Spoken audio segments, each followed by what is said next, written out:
Assalamualaikum warahmatullahi wabarakatuh. Halo semua, perkenalkan saya Koordinator Maulida dengan NIM 2310710031 dari Prodi Tadris IPA UIN Sunan Kudus. Pada kesempatan ini saya akan memperkenalkan kuliner legendaris khas Pati, yaitu nasi gandul beserta rekonstruksi ilmiahnya. Yuk ikutin perjalanan saya. Pati, kota kecil di utara Jawa Tengah yang memiliki cerita lewat aroma dan rasa. Salah satunya adalah nasi gandul, kuliner khas yang memadukan kelezatan rasa dan juga kearifan lokal. Tak hanya menggugah selera, nasi gandul juga menyimpan nilai budaya dan konsep ilmiah yang menarik untuk dipelajari. Mari kita lihat lebih dekat bagaimana cita rasa dan ilmu berpadu dalam sepiring nasi gandul khas Kota Pati. Nah, sekarang kita sudah ada di depan warung nasi gandul khas Kota Pati, yaitu warung nasi gandul Barokah. Yuk kita masuk ke dalam. Inilah proses penyajian nasi gandul khas Kota Pati. Seporsi nasi hangat disiapkan di atas daun pisang, kemudian ditambahkan lauk dan disiram dengan kuah santan yang gurih. Aroma rempahnya begitu khas. Mari kita dengarkan cerita langsung dari penjualnya tentang rahasia di balik kelezatan nasi gandul ini. Ibu niki asmane sinten? Mbak Rini. Yang punya warungnya asli? Bapak saya dulu. Sejak kapan ibu mulai bangun usaha nasi gandul ini? Kalau dari bapak sih tahun 76. Terus kenapa ini namanya nasi gandul? Nasi gandul kan makanan khas Pati. Dulunya itu dipikul, Mbak. Dipikul keliling, yang jualan bapak-bapak. Asal-usul penamaan nama nasi gandul, menurut masyarakat setempat dahulu cara berjualannya dipikul, sehingga dikenal dengan istilah gandul-gandul dalam bahasa Jawa. Rekonstruksi ilmiahnya, kata gandul merepresentasikan konsep gaya gravitasi dan keseimbangan alat pikulan, bekerja dengan prinsip keseimbangan momen gaya pada materi pesawat sederhana. Titik tumpu terletak di lengan penjual, sedangkan lengan kuasa ada di bambu dan beban di kedua sisinya. Bahan-bahan untuk membuat kuahnya itu biasanya pakai apa aja, Bu? Semua bahan kecuali kunir, kluwek. Kenapa ada alasan kecuali kunir sama keluak? Kalau kunir kan mungkin nanti kuning ya, Mbak. Identik dengan kayak gulai. Kalau kluwek nanti hitam, identik dengan rawon.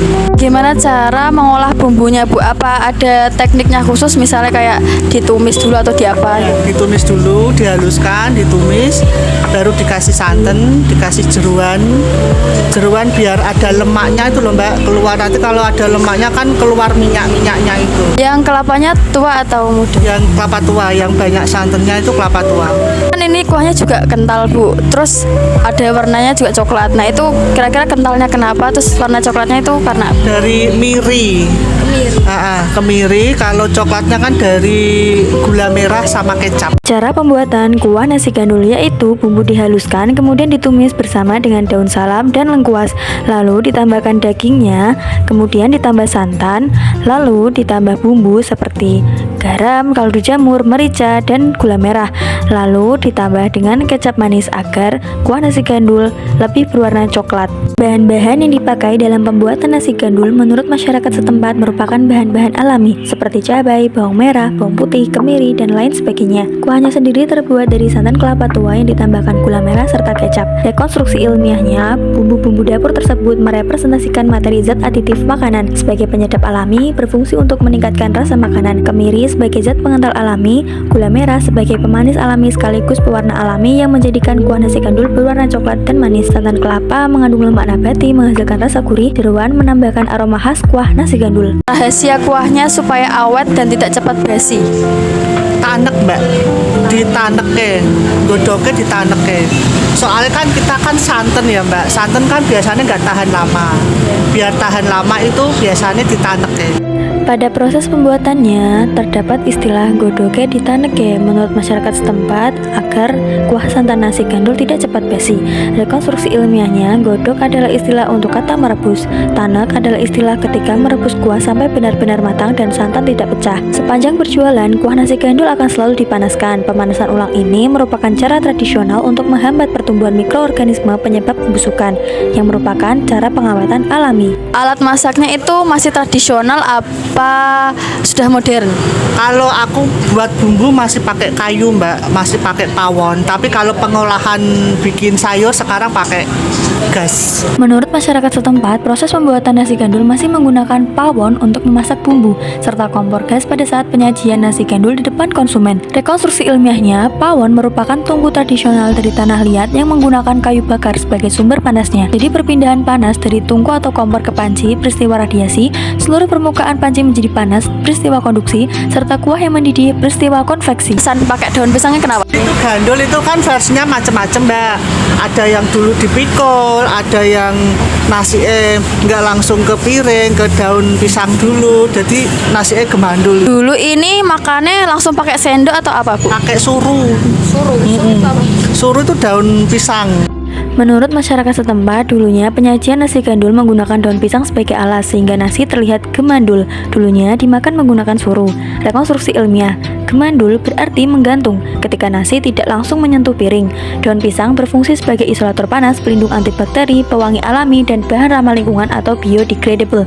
Suru adalah sendok tradisional yang dibuat dari lipatan daun pisang. Biasanya digunakan untuk menyuap nasi atau mengambil lauk. Lauknya apa aja di nasi gandul? Ini dari sapi ya Mbak. Ikannya pakai sapi. Jadi sapi ya ada jeroan, daging, babat, iso, paru, limpa, kikil. Ada tambahannya tempe sama bergedel. Menurut masyarakat setempat, seporsi nasi gandul terdiri atas nasi, lauk seperti jeroan, daging sapi, telur, tempe goreng, dan perkedel kentang. Lalu disiram kuah santan yang manis dan gurih. Rekonstruksi ilmiahnya, nasi merupakan karbohidrat sebagai sumber energi utama. Telur, daging sapi, dan tempe merupakan protein untuk membentuk dan memperbaiki jaringan tubuh. Jeroan dan kuah santan merupakan lemak sebagai cadangan energi tubuh. Pesan-pesan ibu supaya yang anak mudanya nanti tahu tentang nasi gandul. Untuk yang muda-muda cobalah biar merasakan juga, jangan sampai melupakan yang khas-khasnya. Ya, terima kasih Ibu waktunya. Wah, ternyata dalam sepiring nasi gandul ini tidak hanya soal rasa, tetapi juga budaya dan ilmu pengetahuan ilmiah yang ada di dalamnya.